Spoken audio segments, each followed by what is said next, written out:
नमस्कार दोस्तों, इस वीडियो को लाइक करें, हमारे चैनल को सब्सक्राइब करें, इस घंटी के आइकन को दबाएं, ऑल सेलेक्ट करें हमारी सभी वीडियो सबसे पहले देखने के लिए। खुद महाराणा प्रतापना પોતાના ભાઈ એમની સાથે નહોતા ત્યારે પૂંજાબીન જે સેના લઈને એમની સાથે ઊભા હતા એ આપણા આદિવાસી હતા ને આપણા બધાના પૂર્વજો હતા। તમે શિવાજી મહારાજનો ઇતિહાસ વાંચી લેજો।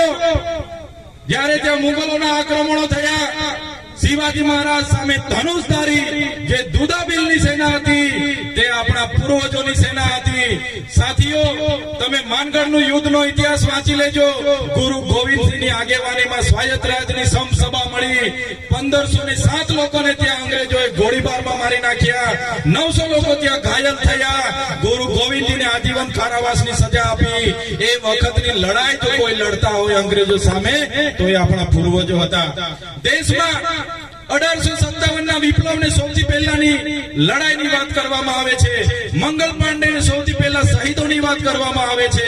પણ તમે સંભાલ યુદ્ધ જે વખતે પૂરા વિશ્વ પર અંગ્રેજોનું અડધા વિશ્વ પર રાજ હતું જ્યારે જે સંભાલની ક્રાંતિ થયેલી એ ક્રાંતિ આપણા આદિવાસી પૂર્વજોએ કરી હતી। એ પૂર્વજો આપણા હતા એ સમાજમાંથી આવીએ છે। તાટ્યા ભીલ હોય, ખાટિયા નાયક હોય, तिलका माझी होय, जलकारी बाय होय के गुरु गोविंदगिरी होय के भगवान बिरसा मुंडा होय। आदिवासीओनी लड़ाई ए जमानामां अंग्रेजो सामे हती। अंग्रेजोनी सल्तनत આપણે આપણા પૂર્વજોએ હચમચાવી દીધી। એ સમાજમાંથી આવીએ છે, બિરાદરમાંથી આવીએ છે।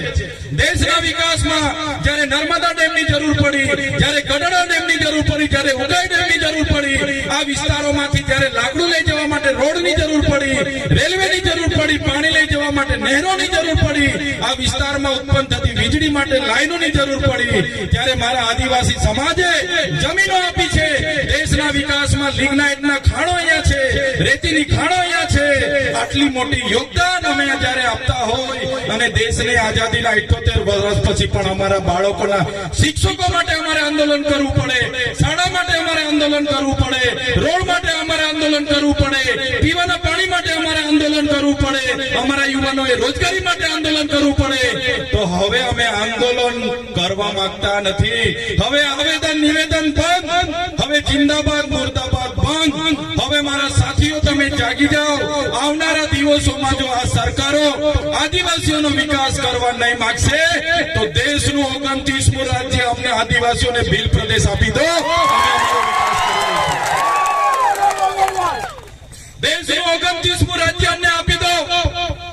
એની રાજધાની અમે કેવડિયા બનાવીશું જે અમારો ભૂતકાળનો ભીલ પ્રદેશ હતો જેને આઝાદી બાદ મહારાષ્ટ્ર, રાજસ્થાન, મધ્યપ્રદેશ અને ગુજરાતમાં વેચી દેવામાં આવ્યો છે। આજે પણ અમારો મધ્યપ્રદેશ સાથે નાતો છે, આજે પણ અમારો મહારાષ્ટ્ર સાથે નાતો છે, આજે પણ અમારો રાજસ્થાન સાથે નાતો છે। આજે અમારી પૂજા વિધિ, અમારી પરંપરા, અમારો પહેરવેશ, અમારી બોલી, અમારી ભાષા આજે પણ અમારી એકબીજાની સરખી છે। આજે પણ અમે બોર્ડર લેસ થઈને એ લોકો સાથે રોટી બેટીઓનો વ્યવહાર કરીએ છીએ। એટલે જો સરકારો આવનારા ભવિષ્યમાં આજે નહીં તો આવનારા વર્ષોમાં જો આદિવાસીઓનો વિકાસ નહીં કરશે તો અમે અલગ ભીલ પ્રદેશ રાજ્ય બનાવીને રહીશું। કોઈના બાપની તાકાત નથી કે ભીલ પ્રદેશ રાજ્ય બનાવી। સંવિધાનમાં આર્ટિકલ 3 માં જોગવાઈ છે संसद અને રાષ્ટ્રપતિ ધારે તો અલગ ભાષા આધારિત, જાતિ આધારિત રાજ્ય બનાવી શકે છે। અમેરિકા જેવા અમેરિકામાં આપણા કરતા ઓછી વસ્તી હોવા છતાં આજે 50 રાજ્ય છે। પણ આ લોકોને માત્ર આદિવાસી વિસ્તારોમાંથી કોલસો કાઢી જવો છે, રેતી લઈ જવી છે, વીજળી લઈ જવી છે, પાણી લઈ જવું છે, લાકડું લઈ જવું છે, અહીંની 73 ડબલ એની જમીનો છીનવી લેવી છે, કાચો માલ લઈ જવો છે, વન પેદાશો લઈ જવી છે, આપણા મજૂરો લઈ જવા છે। પણ આદિવાસીઓના વિકાસની વાતો આ લોકો કરતા નથી। ત્યારે સાથીઓ ધારાસભ્યમાં હું એકલો નથી ચૂંટાયો। આદિવાસી વિસ્તારમાંથી અનામત 27 બેઠકોમાંથી 27 આદિવાસી ધારાસભ્ય ચૂંટાયા છે। કોઈ પણ પક્ષ પાર્ટીના હોય પણ 27 તો આદિવાસીઓ ચૂંટાયા છે, બીજી કાસ્ટના નથી ચૂંટાયા। પણ જ્યારે મારી મા બેટીઓ સાથે અન્યાય થાય છે, મારી મા દીકરીઓ સાથે અત્યાચાર થાય છે, મારા ખેડૂત સાથે અન્યાય થાય છે, મારા યુવાન સાથે અન્યાય થાય છે, ત્યારે મને દુઃખ સાથે કહેવું પડે, એક બી ધારાસભ્ય એક પરિવાર સાથે ઉભો નથી રહેતો કે સરકારમાં આપણા માટે બોલતો નથી. કેમ બોલતા નથી? સાથીઓ, એમને ટિકિટની જરૂર પડે છે, પણ એમણે જાણી લેવું જોઈએ, એમની કોઈ પણ પાર્ટી એમને ટિકિટ આપી દેશે, પણ જે દિવસે આદિવાસીનો જાતિનો દાખલો એ ટિકિટ હાથે નહીં જોડશે તે દિવસે એનું ફોર્મ પાસ થવાનું નથી. હું ધારાસભ્ય બન્યો છું, કદાચ પાર્ટીઓ મને ટિકિટ આપી દેતી, પણ મારો આદિવાસીનો જાતિનો દાખલો મારા ફોર્મમાં મેં નહીં મૂકતો તો મારું ફોર્મ પાસ થવાનું નહોતું. એટલા માટે સાથીઓ, હું આદિવાસી અનામત બેઠક પરથી ધારાસભ્ય બન્યો છું, આદિવાસી સમાજના આશીર્વાદથી ધારાસભ્ય બન્યો છું. ગુજરાતના અંબાજીથી ઉમરગામ, મધ્યપ્રદેશના, રાજસ્થાનના અને મહારાષ્ટ્રના આદિવાસી સમાજને જ્યાં પણ અન્યાય થશે ત્યારે ચૈતરભાઈ વસાવા જ રાતે 12 વાગે પણ ઉભા હશે. કોઈના બાપથી અમે ડરતા નથી, અમે કોઈનું ખોટું કરતા નથી, કોઈના બાપથી ડરતા નથી. અમે જયપાલસિંહ મુંડા અને બાબા સાહેબે આપેલા સંવિધાનથી ચાલીએ છીએ. આ દેશ કોઈના બાપથી ચાલતો નથી, બંધારણથી ચાલે છે, અને અમે આજે પણ બંધારણને માનીએ છીએ. અહીંયા વહીવટી પ્રશાસનની વાત હતી કે પરવાનગી નથી આપતા,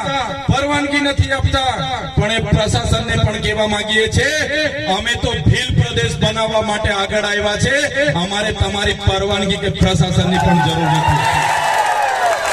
જે દિવસે અમારો સમાજ સંવિધાન અને સંવાદ સાઈડ પર મૂકશે, જે દિવસે સંવિધાન અને સંવાદને અમે સાઈડ પર મૂકીને અમારા ઓજારો સાથે રોડ પર ઉતરીશું, તે દિવસે આ દેશમાં આર પારની લડાઈઓ થશે. એક બાજુ પ્રશાસન હશે, એક બાજુ પૂંજીપતિઓ હશે, અને એક બાજુ આદિવાસી સમાજ હશે, અને એ દિવસે ઓરિજિનલ આદિવાસી કોણ હતો એની દુનિયાને ખબર પડી જશે.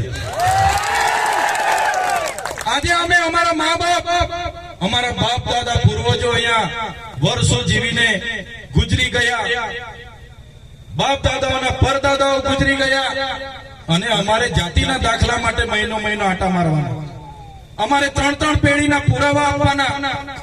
શા માટે અમારે આપવાના? શું જરૂર છે અમારા પુરાવાની?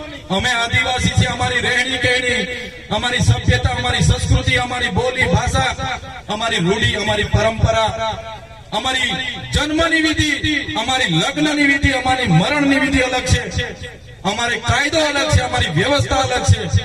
ત્યારે આ સરકારોને અમે કહેવા માંગીએ છીએ, અમને મજૂર બનાવી દીધા છે, પણ હવે અમને મજબૂર નહીં બનાવશો, નહીં તો આવનારા દિવસોમાં વિસ્તારોમાંથી જે લોકો લોટાઓ લઈને આવ્યા અને બંગલા બનાવ્યા છે